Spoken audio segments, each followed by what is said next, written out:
like I said before, there are 3 different looks that I want to show you today and show you exactly how we did them. I liked this look. I was seeing this look a lot. You see it a lot in fashion magazines. Now, there are some commercially available ring lights out there. Most of them are small. I mean, I have the Alien Bee ring light. It's about that big, and it gives you a neat look, but it doesn't give you this look. I approached this from thinking, okay, what do I want? What do I want out of a ring light? I want the continuous flat light. I want the nice circular catch light in the eyes, but I also wanted their pupils to constrict so you see the pretty part of their eyes. You know, if you're in a camera room that's fairly dark and you're shooting with flash, their pupils are dilated, so the pretty part of the eye is gone. But this is a continuous light that's tungsten based. You're going to laugh when you see the light. I know you'll be shocked to find out that I actually made it myself. You'll also be shocked to know that I don't make my living as a carpenter. When you see this, it's so professional that, I mean, you're going to be surprised. But anyway, this is basically what the ring light looks like. It is a piece of plywood cut in a circle, a ring cut in a circle, and these are little porcelain light fixtures that you just screw onto it, and then those are makeup light bulbs that are on there that are just available from Walmart or Lowe's. What's in there now is 60-watt bulbs. When I first started, I thought, well, if a little bit's good, a lot must be better, so I put 150-watt bulbs in. 14 150-watt bulbs running off of the same cord. Don't tell the fire marshal. And I will. My studio is built it's an L shape. There's an old wing and a new wing. It can only be plugged in the new wing because it'll blow the breaker in the old wing. Now that it's 60 watt, it's not so critical for that, and it's okay, and it's still plenty of light. So what this does is it's bright. Let me show you here. This is kind of the setup that you shoot through the ring. So it's so bright that their pupils constrict. So you get the maximum amount of the cornea of their eye, the pretty part. This is about the distance I work from, but there's a much more scientific way of knowing what the proper distance away from the subject is. And that's by looking at the catch light in their eyes. If the catch light from the ring light is inside the pupil, then the light's too far away.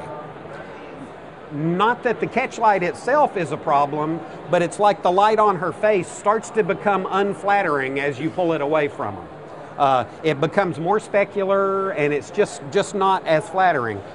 By the same token, this is too close. And you see the catch lights almost start to disappear as they get out toward the edge of the eye. But there again, that's not the problem. The position of the catch light is not the problem, it's the indication of the problem. The problem is that the light on her face is ugly right there. It starts to get that, you know, slumber party ghost story flashlight under your chin look because the light's starting to come up underneath here. So, this is the light in the perfect spot. You can see how the ring of lights is out in the cornea of her eye. Okay, now, real important point. One of the advantages of the commercially made ring light is that you don't get these row of individual dots, which are not that attractive. They're not terribly objectionable, but it's not the optimum circumstances. But is anybody familiar with that tool in Photoshop? It's the smudge tool. And the smudge tool, about 5 seconds of the smudge tool going zoop, zoop, like that, and then all of a sudden this becomes a continuous ring light. And you'll see it in the example here in just a minute. I mean, this technique is as simple as sit on the stool, put your feet on a step stool, lean forward, and look through the hole.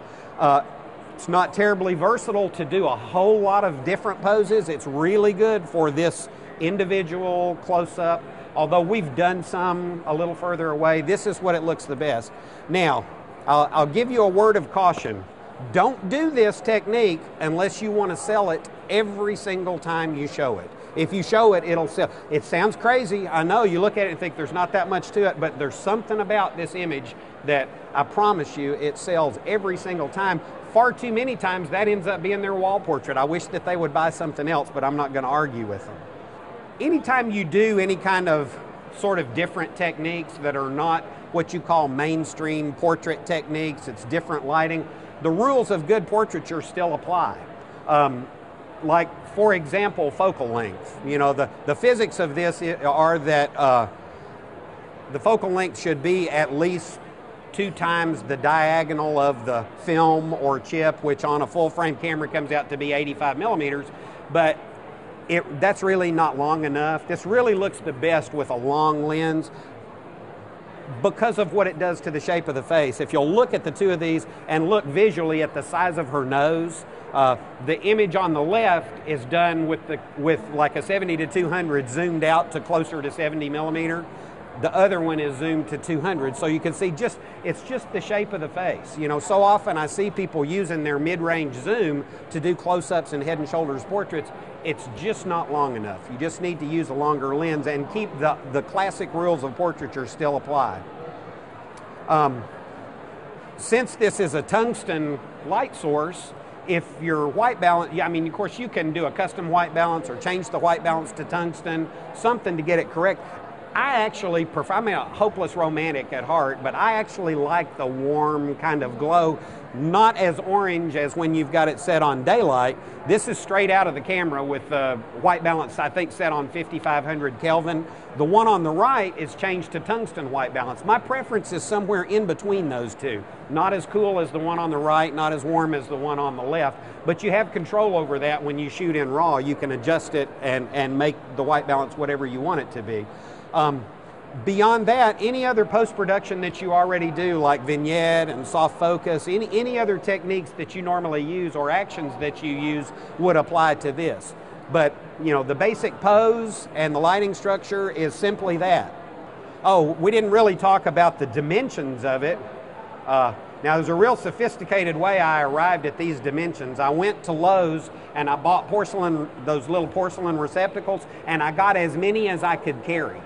And it ended up being 14. I couldn't have carried another one, and I bought a sheet of plywood, and I took them back to the studio, and I set them out in a circle on the ground, and I thought, yep, that looks about right. I drew a circle around it and cut it out with a jigsaw. I cut around the inside and put the light bulbs in. So what it ends up being is it's 33 inches from outside to outside. The outside diameter is 33 inches. It's 22 inches on the inside. The sophisticated part of that is that's what it had to be to have the receptacle still be able to fit on there. So it could be made a little bit larger and add more lights. I mean, there's no magic formula to this. That's why I'm saying it was just what I could carry.